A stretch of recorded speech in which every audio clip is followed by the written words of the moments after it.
On the night of November 9th, 1989, the world changed, almost by accident.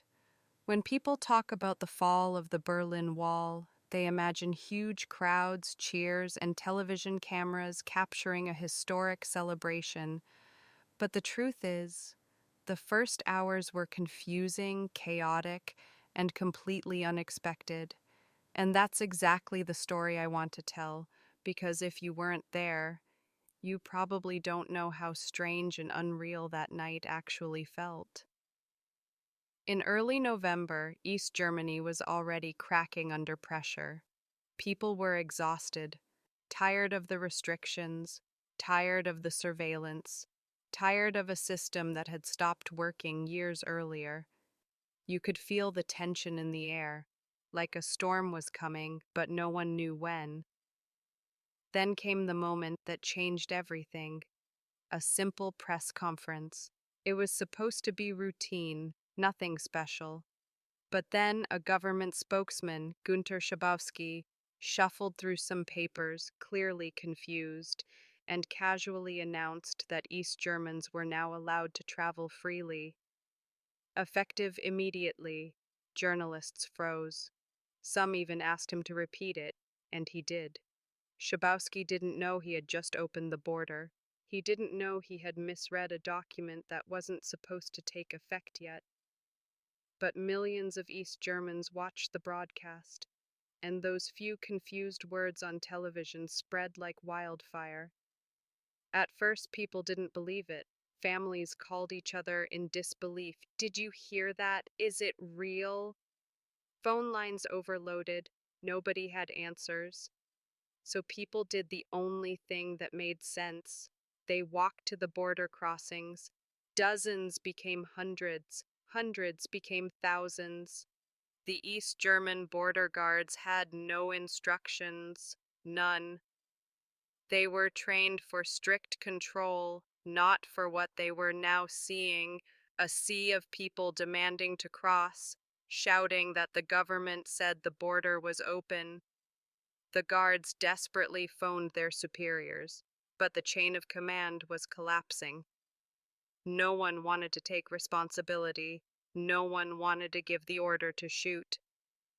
As the crowd grew stronger and louder, one officer, Harold Jaeger, realized he was seconds away from a deadly disaster.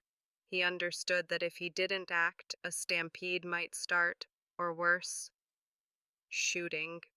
So he made a choice that history will never forget.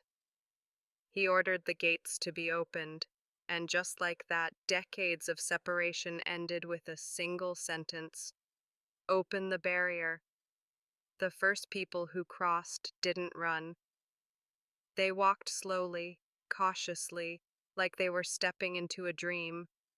Some cried, some laughed, some just stared, unable to process that they were suddenly free.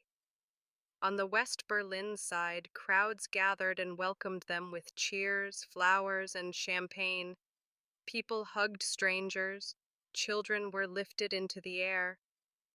Imagine seeing a city you've heard about your entire life, but were never allowed to visit, suddenly open before you. Meanwhile, others climbed the wall itself. Within minutes, the top of the Berlin Wall turned into a massive stage of celebration. People danced, waved flags, and hammered at the concrete, not because they had to, but because they needed to feel it crumble under their own hands. And the most unbelievable part? Not a single shot was fired that night. Not one. The wall didn't fall because it was torn down. It fell because people stopped believing in it. It fell because fear lost its power. And once East Germans stepped through those gates, the government had no way to close them again. Looking back, the first day of the fall of the Berlin Wall wasn't planned. It wasn't controlled. It was a mistake, a misunderstanding, and one of the greatest moments of human courage in modern history. That night, Europe changed forever. not because of politicians, not because of armies, but because thousands of ordinary people walked toward a wall and kept walking until it disappeared. If you felt the power of history in today's story, don't forget to subscribe to Echoes Beyond History. Hit the like button and join me as we explore more unforgettable moments that shaped our world. Your support helps these stories reach more people, so subscribe now and let history echo with us.